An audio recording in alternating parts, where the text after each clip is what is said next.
what's the intangible that makes Bend so different for you? Bend's a different town for a lot of different people. There's people that come here from the Bay Area where they can have their venture capital tech world in a beautiful environment. For other people, it's their quiet mountain town.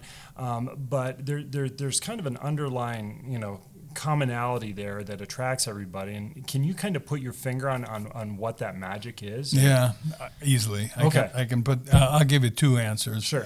There's more, and if you talk to anybody that's been around for a while, they'll give you their own answers. But my two, and I'll start with a story. Is in the early 2000s, the state of Oregon hired me to.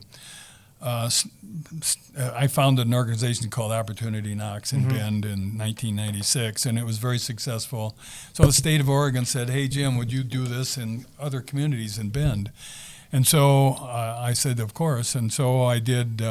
Started the Opportunity Knocks organizations in like Klamath Falls, Grants Pass, Medford, Coos Bay, Newport, Salem, Portland, LeGrand, and spent a fair amount of time on the road for 3 years doing it. And as in the process, I learned what makes communities tick. Okay. Because I'd go into a community, say Klamath Falls, and I'd meet with the Chamber of Commerce, and I'd meet with a couple of bankers and Rotary members and what have you, trying to find a way to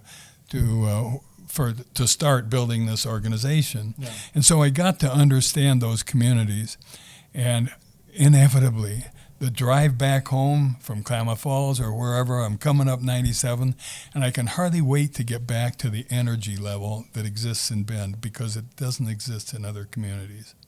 Yeah. It's just different. The energy is higher here. You can feel it. You can feel it in our co-working spaces are full of Bend's energy. So energy is one, and the second one is collaboration. This is the most collaborative community in the state, maybe in the nation. It's hard you can't believe, even in the nonprofit sector, where the nonprofit sector in a small town, most of the nonprofits compete for dollars, right? Yep. I mean, there's a finite amount of money in a community like this, and so they could compete, but they don't. They work together, and it's totally true in the business. There's so many examples of how Bend's entrepreneurial ecosystem has created this collaborative culture that everybody works together. It's awesome. It's so great to be part of. And